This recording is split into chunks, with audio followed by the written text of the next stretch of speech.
देखेंगे फिरोज शाह तुगलक को, यानी कि FST को। तो इससे पहले हमने देखा था मोहम्मद बिन तुगलक। तो मोहम्मद बिन तुगलक की 1351 में मृत्यु हो गई थी गुजरात विजय अभियान के दौरान, ठीक है।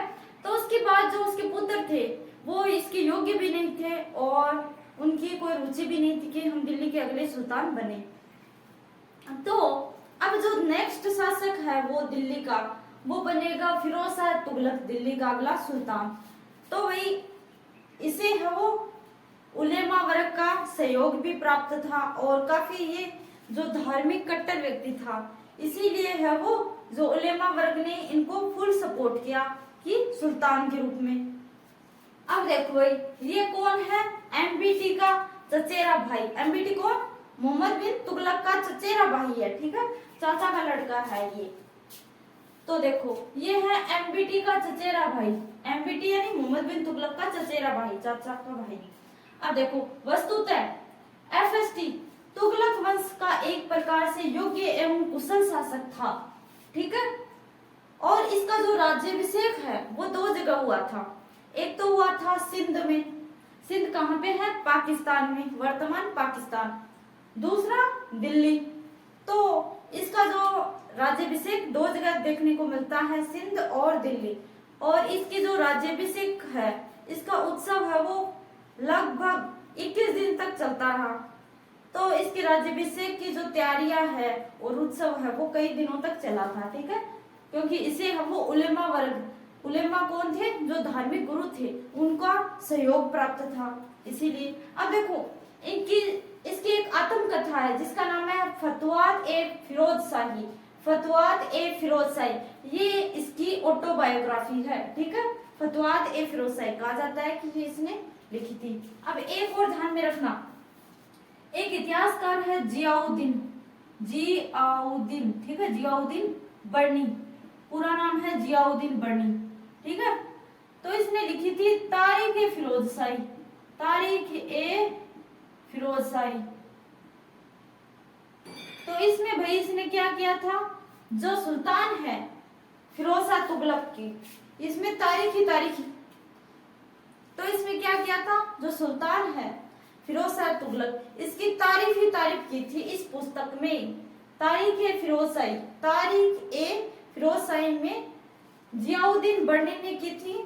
जो फिरोज शाह तुगलक है इसकी प्रशंसा, काफी प्रशंसा की थी। अब देखो ये इसकी ऑटोबायोग्राफी है और ये इसके द्वारा लिखित है, ठीक है। अब देखो MBT के वक्त भी एक इतिहासकार आया था, MBT यानी कि मोहम्मद बिन तुगलक के वक्त आया था, एक इतिहासकार था, मोरक्कन का इतिहासकार था, जिसका नाम था इब्न तुत्ता, इब्न तुत्ता, ठीक है। तो पूछ ले कि इब्न तुत्ता इतिहासकार किसके वक्त आया था, तो MBT के वक्त आया था, ये मोरक्कन का था, ठीक है। तो ये चीजें ध्यान में रखना कि मोहम्मद बिन तुगलक के वक्त है वो कौन सा इतिहासकार भारत आया था, तो इब्न तुत्ता। तो देखो ऐसे याद रखो MBT मोहम्मद बिन तुगलक, इसका पूरा नाम है ना मोहम्मद बिन तुगलक, तो वैसे इब्न तुत्ता, ऐसे याद रखो। कुछ वर्ड है वो सिमिलर करके देखो तो आपको नजर आएगा कि देखो बी से बिन से इब्न तुत्ता, ऐसे, ठीक है। और जियाउद्दीन बर्नी की तारीख फिरोज शाही है और फतवात ए फिरोज शाही किसकी पुस्तक है, वो है फिरोज शाह तुगलक की, ठीक है। अब देखो आगे FST के काल में धर्म गुरुओं और उलेमाओं का वर्चस्व बढ़ा, ठीक है। तो फिरोज शाह तुगलक के काल में क्या हुआ कि जो धार्मिक गुरु थे, जिनको बोलते थे उलेमा वर्ग, धर्म की शिक्षा देने वाले जो धार्मिक गुरु थे, इनका वर्चस्व बढ़ा, ठीक है। फलस्वरूप मुसलमान अपराधियों के लिए मृत्यु दंड देने की जो व्यवस्था थी उसको बंद कर दिया और गैर मुसलमानों को कठोर दंड देने की व्यवस्था है वो शुरू की। तो यहाँ पर जो फिरोज शाह तुगलक है वो कट्टर धार्मिक व्यक्ति हैं। जो मुसलमान है अगर वो कोई अपराध भी करते हैं तो उनकी सजा है वो माफ करता है, और जबकि जो गैर मुसलमान है उनको कठोर सजा देता है।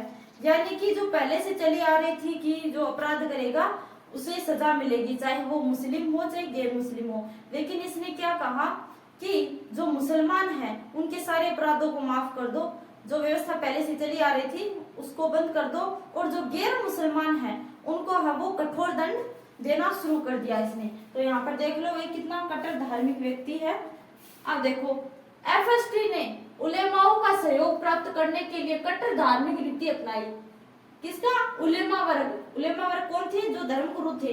इनका सहयोग प्राप्त करने के लिए है वो कट्टर धार्मिक नीति अपनाई और उलेमाओं को विशेषाधिकार भी दिए, विशेषाधिकार दिए इनको उलेमा वर्ग को। और इसने क्या किया कि जो पहले से महिलाएं हैं वो जो पीरों के पास जाती थी, मजार पर जाती थी माथा टेकने, तो अब इसने है वो बंद कर दी कि कोई भी है वो जो मजार है पीरों के पास नहीं जाएगा, सब जो उलेमा वर्ग है इनका कहना मानेंगे। ठीक है। अब देखो एफएसटी ने फर्स्ट बार ब्राह्मणों पर जजिया कर लगाया था, वसूला था। ठीक है। तो फिरोज शाह तुगलक ने पहली बार ब्राह्मणों से भी है वो जजिया कर वसूला। इसका मतलब ये है कि जजिया कर है वो पहले से चला आ रहा था लेकिन ब्राह्मणों से वसूला नहीं जाता था। ठीक है। तो जजिया कर क्या था? ये गैर मुसलमान यानी कि जो मुसलमान नहीं है, गैर मुसलमानों से वसूल किया जाने वाला एक प्रकार का टैक्स था। पहले क्या था कि जो गैर मुसलमान थे ओनली ब्राह्मणों को छोड़कर बाकी सभी जातियों से ये कर है वो वसूला जाता था।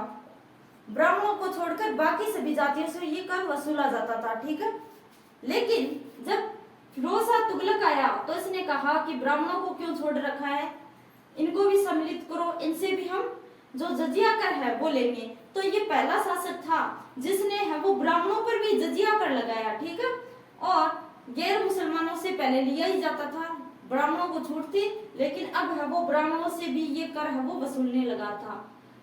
अब देखो जजिया कर की जो शुरुआत है वो कहते हैं कि मोहम्मद बिन कासिम ने की थी। तो सबसे पहले मोहम्मद बिन कासिम ने जजिया कर की शुरुआत की थी। और जो अगर ब्राह्मणों पर किसी ने जजिया कर लगाया वो व्यक्ति था फिरोज शाह तुगलक। ठीक है। ये था एक गैर मुस्लिम कर। ठीक है। एफएसटी फर्स्ट शासक था जो जजिया कर को खराज यानी कि खराज क्या होता था? भू राजस्व से पृथक वसूलता था। तो फिरोज शाह तुगलक है वो पहला शासक था जो कि खराज को और जजिया कर को दोनों अलग अलग रूप से वसूलता था। खराज क्या था? भू राजस्व कर, तो दोनों को अलग अलग वसूलता था। एफएसटी ने 23 प्रकार के करों को समाप्त कर दिया तथा जिनका शरीयत में उल्लेख नहीं था और केवल 4 प्रकार के ही करों को है वो रखा। 23 प्रकार के कर है वो समाप्त किए और 4 प्रकार के कर इसने रखे थे। कौन कौन से? खराज क्या था? भू राजस्व कर। खम्स था जो लूट का सामान होता था उस पर लगने वाला टैक्स। ठीक है। लूट का सामान। और जकात और जजिया, तो ये 4 प्रकार के करों को इसने है वो जारी रखा। तो हम पढ़ेंगे नेक्स्ट क्लास में इसके आगे। तो मिलते हैं नेक्स्ट वीडियो में, तब तक के लिए बाय बाय, जय हिंद।